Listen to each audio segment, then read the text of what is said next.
Welcome back to another episode of B&B. Today we'll conduct a symphony with Cate Blanchett, spend some holiday cheer with David Harbour's Santa, and take a long-awaited trip back to Pandora. Stick around.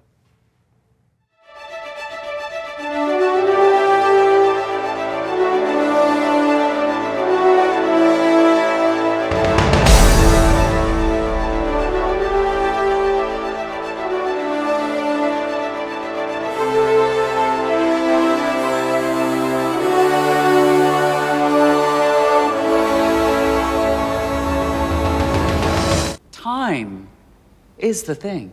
Time is the essential piece of interpretation. You cannot start without me.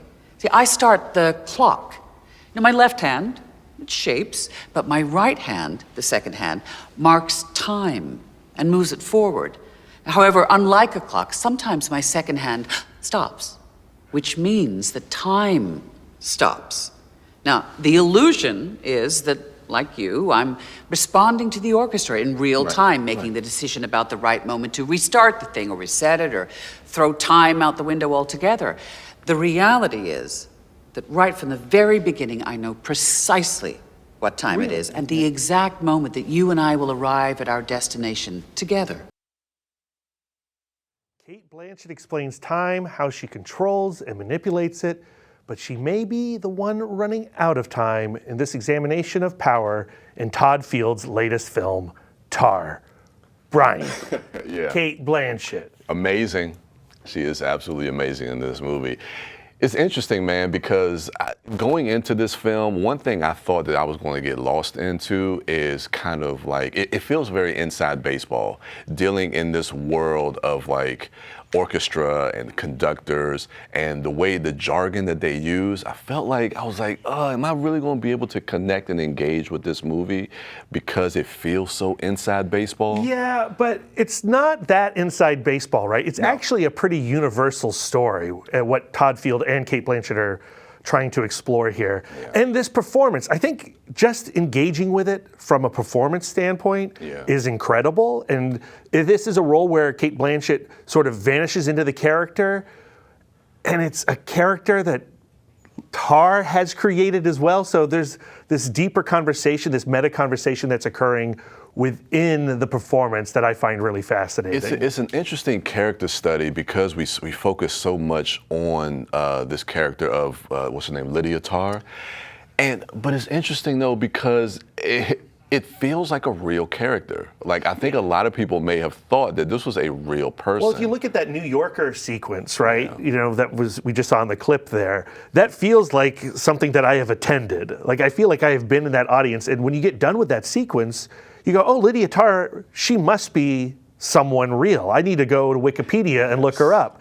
And I did go to Wikipedia and I looked her up, and she's not real, Brian. It's a fiction. You were a bit disappointed, weren't you? I was not disappointed, but I was surprised. Yeah, same. And again, that just made me go like, Cate Blanchett, this is a role for the ages. It's crazy though, because listening to some interviews with Todd Field and talking about how he approached this character of Lydia Tar, where he just kind of wanted to present her with all of her successes and all her flaws, and really let us, the audience, kind of dictate and really just have more of the conversation. Like, he really didn't go in it with, let's say, intention, but he wanted to just kind of present a character and let the conversation between the audience happen as far as like how we see this character. And I think the film does a good job of letting us really look into how we see the character of Lydia Tar with all of her faults and everything. It's a conversation. It is. While you're watching it, you are investigating your own feelings about this character.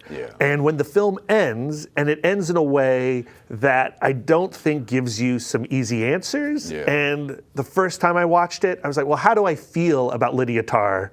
How do I feel about this system that she has been put into place? And then, I don't want to go into spoilers, but a change occurs. But how much of a change is it?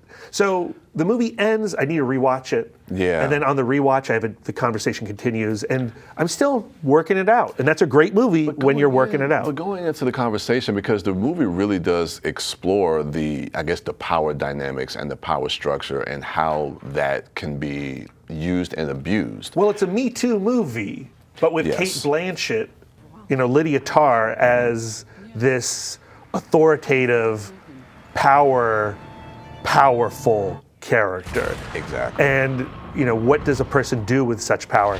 And it does raise questions. Well, why have this story from this perspective? And it's interesting because I know, and we talked about this, off air about the character of Lydia Tarr and Todd Field's approach to it. Because as far as like having that character be a woman as opposed to a man, dealing with, like you say, the Me Too and the Time's Up movement, and the way that this movie delves into the power structure. But now listening to Todd Fields talk about like he always envisioned Kate Blanchett in this role, I don't know if that changes like my personal perspective of how I see this film, which I still think is interesting to examine that from a female's point of view. I'm still trying to figure out like how gender plays a role in this story. Yeah. Or does not play a role in this story. And again, that's what I like about the movie is I get done with it and it's all I'm thinking about, for hours after. And then I'll be doing some daily chore, and then Lydia Tarr will be back in my mind. And I love an experience like that. What do you think about like there's a thriller component that they try to introduce about midway through the film, but it feels like that's not really the focus. But how did you feel about that section of the film? Because it almost feels kind of like a dream sequence where it feels a little bit more, I don't know what the word is that I'm looking for. Well, it's more like typically entertaining. Yeah. Like, it feels a little more movie. To me, it works because of where that sequence takes the character towards the end of the film and the revelations that we learn about her when we get to see just a glimpse of the origins of Lydia Tarr. Yeah. And, again, when we talk about performance and vanishing into a character, the character themselves is vanishing into a character. And I find all of that fascinating. Yeah. Even with the clip that we saw with the idea of her talking about controlling and manipulating time, and you really start to see that she is herself kind of running out of time. So I think that is interesting. But what's your rating for this? Oh, B+.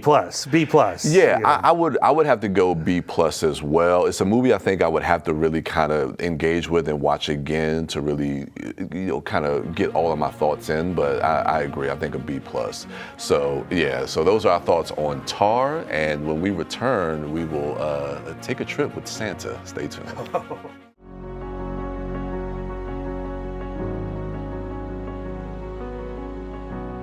And someone says, you need a bone marrow transplant, those are just not words you want to hear. I got a call that it was the best match. It was one of the best days of my life.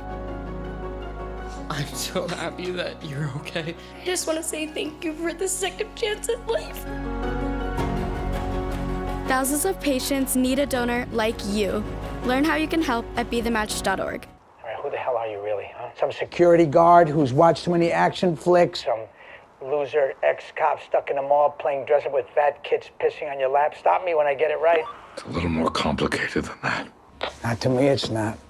Because I want to make it my personal mission, my holiday to-do list, to find you and to end you. That is a terrible thing to want for Christmas. Maybe you and I should discuss that in person. Santa Claus is coming to town. Don't end up on Santa's naughty list, because he's delivering more than just presents to these mercenaries who are holding a rich family hostage on Christmas Eve in the new holiday action comedy, Violent Night. Violent Night, Brad. Yeah. You know what? I was so looking forward to this movie. Sure, how could you not be? I know, when I first saw the trailer. I mean, Violent Night, David Harbour as Santa Claus, beating up bad guys, John Wick style. Yeah. What's not to love? Nothing. Well, honestly, I enjoyed the film, but the thing that really just kind of bothered me about this movie was the tone. The tone? The tone, man. It's What do you mean? Everything with David Harbour, I love. Everything with Santa, with his reindeers, when he's, kicking the butt out, kicking these bad guys, all this stuff is great. But when we're with the family And the mercenaries and the terrorists, when they get into the house, John Lake was almost good, but it's all those other casted characters. Well, I mean, they're all really, archetypes. They're goofy. They're really goofy. They're heightened. This is an over-the-top movie. Yes. And if you're not going to jive with the tone, okay, I'm not going to like go to war with you over it. I had a blast with this film. I love a good Killer Santa movie. Okay. And now to actually make it a real Santa and a real Killer Santa, this barbarian Santa going up against these terrorists, doing Die Hard, but instead of John McClane, we have Jolly St. Nick.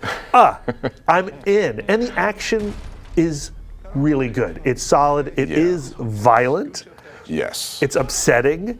And that's what I'm here for. I was surprised by it. I had a great time. The stuff with and I want to go back to David Harbour because I want to talk about some of the stuff that really did work for me. And a lot of stuff works for me when it comes to him. And I also kind of like that it almost kind of subverted a little bit of my expectations because I thought he was just going to be like this badass Santa that's going to go around. He's got stuff going on. But he's got some things. He's got some doubt, some self-doubt, and he doesn't. He's in a really bad place.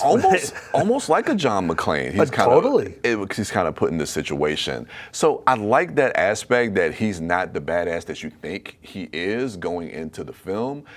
But his backstory, we got a glimpse of it. I like that kind of like almost Norse mythology, barbarian type of backstory that we get. And I find that to be kind of interesting. Yeah. I wanted to see more of that. It turns out we had 2 movies about the Northmen this year. I know, right? And one of them is Santa Claus. I think David Harbour knows the type of movie that he's in. He's having a good time with it. I think John Leguizamo as the head bad guy is a lot of fun. It's two-dimensional, but it's what he needs to be. I think Beverly D'Angelo, she's a little connection to Christmas Vacation. It's nice to have that legacy in this movie. That is nice. And she's playing, a little bit of a Grinch.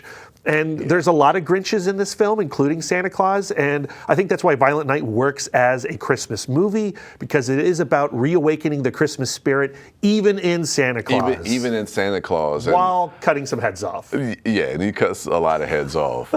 Speaking to the violence, I guess let's talk a little bit about that. And I don't want to give too much away, but I guess the final boss move. Yeah. When he has the final confrontation.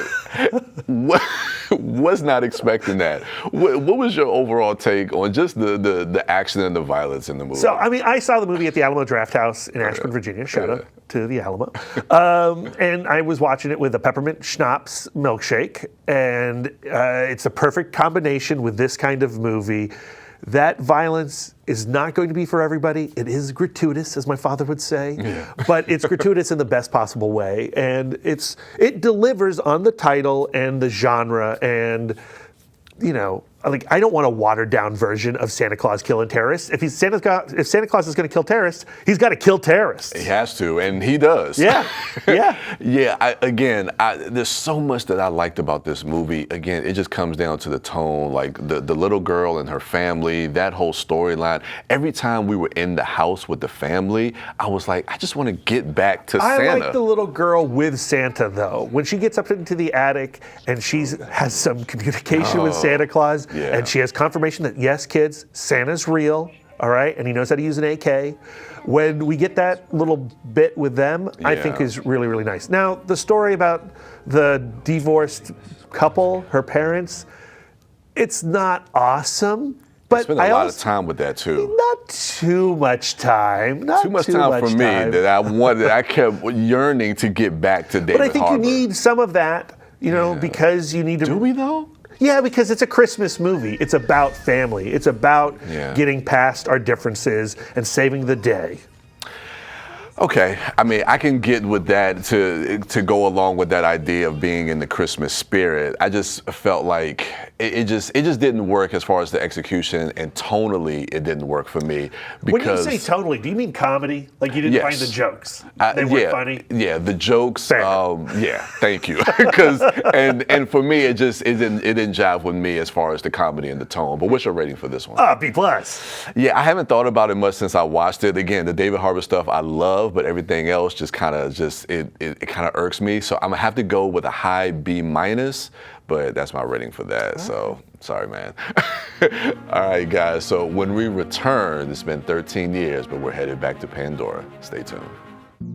Jason, let's go see your room.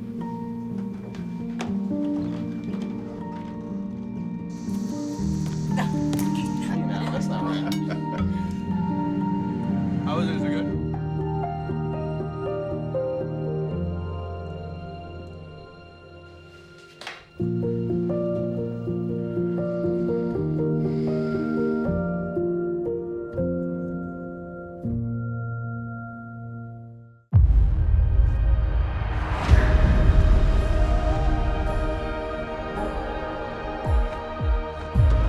Why do you come to us?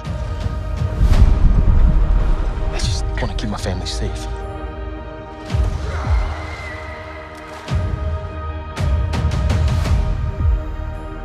Treat them as our brothers and sisters. Teach them our ways. Keep up, Forest boy! If you want to live here, you have to ride. Let's do it.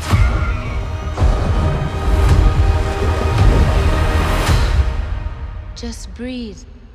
Breathe. After 13 years, we return to Pandora to explore new corners of the world that James Cameron has dedicated so much of his life to deliver a truly cinematic experience.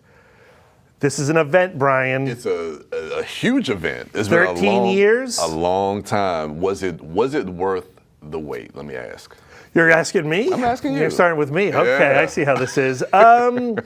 You know, I think you have to go see this movie, and you have to see it in a theater. If you're going to see it at all, you got to go to a theater. And you should probably do some research in which theater you should see it in, but you Yeah. got to see it in 3D. Yeah. You got to see it in HFR. And as an experience, it's amazing. As a story, I'm not 100% sold. Well, and I think that might be where we differ on this because, and I've been thinking about this a lot, and I don't want this to get into a conversation of me trying to defend the story because we hear a lot of the conversation around James We've had some Cameron. conversations about Avatar before this conversation. Yes, we have. So maybe I've made you a little defensive. Well, but it's just not even the conversations that we've had, but just the conversation that's being had around the film community about James Cameron and his storytelling. But a word I'm probably going to use a lot is immersive. This is such an immersive experience, and James Cameron goes into this film with that. He intentionally makes these movies to be seen on the biggest screen possible in 3D, which I'm not a huge fan of 3D. I dislike it, but this is not the normal 3D. This is not the normal 3D. But going to story, it's something that I think sometimes like people go to the fact of like he deals with traditional and familiar tropes and conventions that we see in storytelling. I mean, this movie is a hodgepodge of every movie he has done.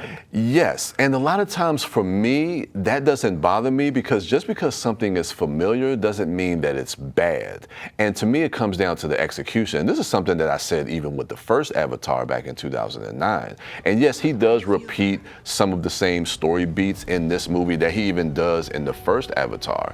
But I engage with the characters, and this movie focuses more on the kids, because now Jake Sully and Neytiri have a family of. The movie basically starts off 10 years after the last Avatar, and you know Jake Sully is still the focus of the film, and I think that's where some of the problems lie. But it is a family adventure story, and when we're hanging out with the family, with his kids, I'm much more interested. But I think the first hour of this film, the setup of this film, this very long hour, it doesn't engage with me. Now, when they get to the Metcalina tribe, the Reef people, suddenly it's something I've never seen before. All the underwater footage is incredible.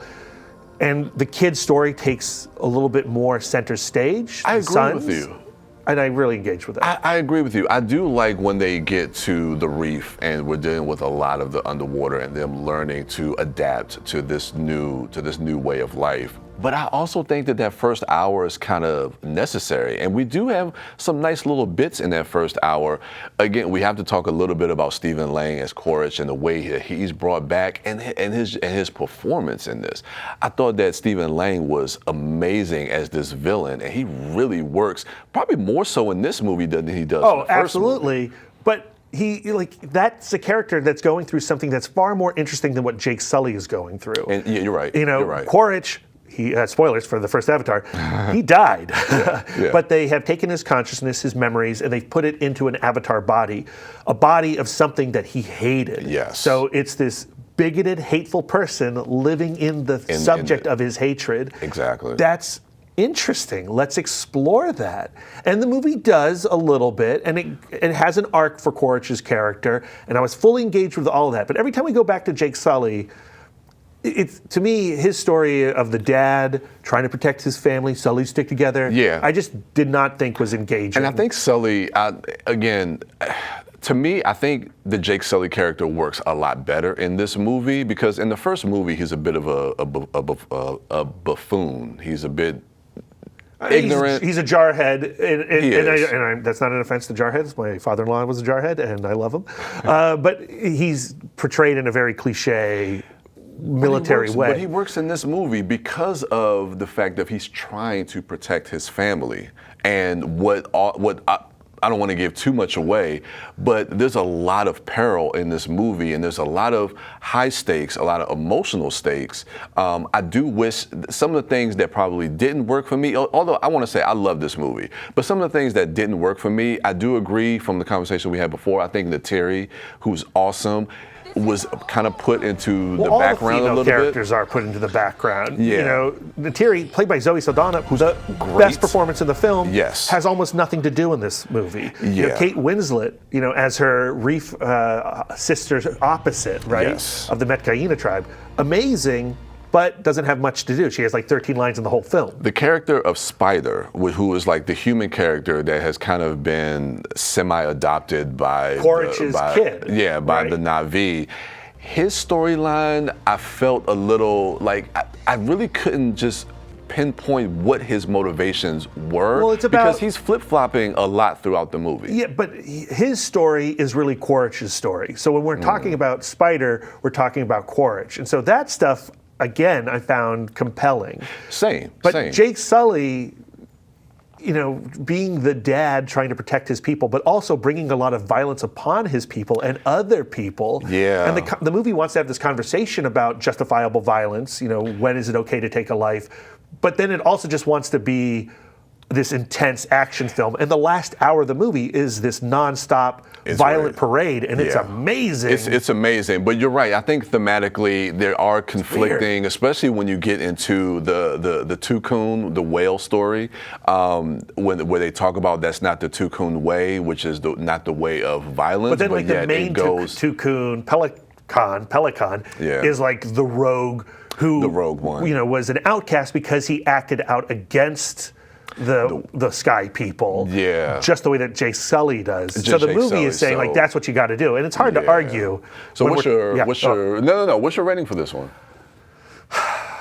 So I think it's a B- on story. Okay.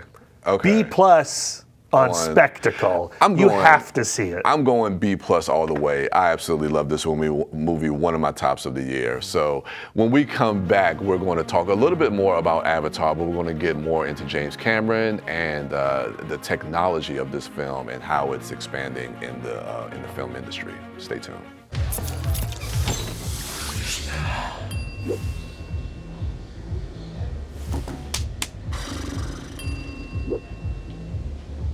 If you need to do something to feel okay to drive, you're not okay to drive. Don't drive buzzed.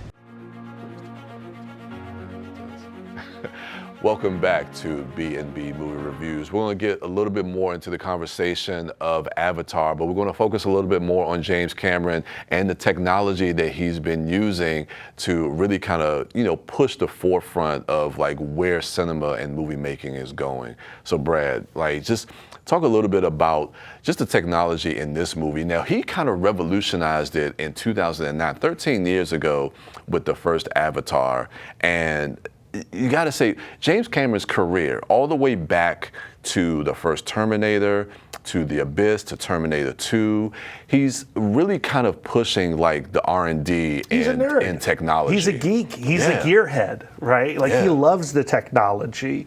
And this movie looks like he's been working on it for 13 years. So it better look like the best looking CGI you've ever seen. And it does. It does. It looks real. These characters look like living beings. Now, I want to talk a little bit about the way you watch this movie. Yeah, let's and do it. I don't think everyone's going to watch it in the same way. We both saw it 3D, HFR, high frame rate. Yeah. And the way that he uses high frame rate throughout this film is unlike any other movie before. He mixes it up. 48 frames per second, stitched with 24 frames per second. Yeah. So it does look jarring, especially in that first hour where it's going back and forth between those frame rates. But does it take you out of the story? Because I agree. My concern with the HFR and the presentation of it is like, okay, we're going to be going back and forth between 48 frames per second and 24 frames per second, and he's going to do that either between shots. And I was able to notice it, but it really didn't kind of take me out in the way that I thought that it would. I think the blending of that really works. I think it took time to adjust to the blending. Okay. Because it changes frame rates, I would say, 100, 130 times over the course of these 3 hours and 10 minutes. Yeah. Once we get to the Metcalina and the ocean sequences, the high frame rate really comes into play, and it looks unreal. Actually, it looks hyper real. You feel like you're in the water. And they filmed this movie wet for wet. In the first Avatar, in the ocean sequences, they did dry for wet. Now they are putting their actors in tanks, underwater, and doing motion capture. And it's and that's one of the things that I wanted to talk about with James Cameron, where we've never, like, he's doing things on a technical standpoint that have never been done. We've never done mocap actually underwater, and doing that and seeing the results of that on the screen, it blends so well together. And to achieve that, right? So that means the actors can't have scuba tanks. They got to hold their breath. Kate Winslet breaking records, taking Tom Cruise to school. They have to layer on top of the tank all these little ping pong balls to stop the refraction of light. Exactly. And they got to deal with all the bubbles, and they capture the water and the people. Yeah. And it's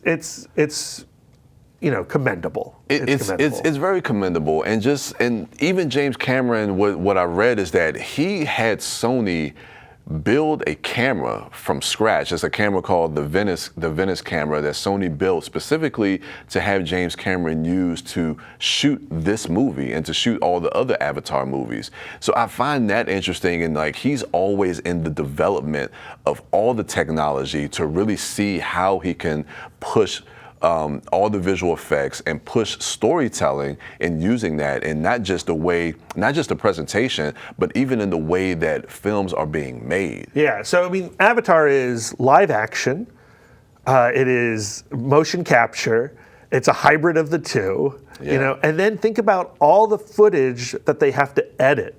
Because they have to make the movie once with all the actors wearing these performance capture suits. They have to edit that footage, then pass that edited footage over to the digital artists, create the movie, then tinker and edit with that. Like, the manpower. There's so much reference footage that they're probably just, even the stuff that they're shooting live, they're probably replacing more than half of that footage with some of these digital characters. So there's a lot of work going into that. We all see the credits at the end of the film. We see thousands of names that make a movie. Yeah. And this film really just does highlight how the art form is a collaborative one. We're talking cinematography. It's not just Russell Carpenter. We're talking even costume design, right? Deborah Scott. She has to design the costumes for all these characters. Yeah. Then do virtual versions of those costumes, plus live action versions of those costumes. It's a lot. Then when those are digitized, then there's more tinkering of those costumes. It's amazing to see. So those are our thoughts on Avatar. So just kind of recap a little bit of what we discussed today. We are both high on Tar, which we both give a B+. We're split on Violent Night. Brad loves the violence, so he gives it a B+. Tonally, it didn't work for me, so I give that a B-. And Brad, I guess. Where are we on Avatar? I guess what story you say B-. I'm high on this movie, B+ for me. So those are our thoughts on the films that we discussed this week. We hope you guys had a very Merry Christmas and have a happy and safe New Year's. And we will see you at the movies. Yeah.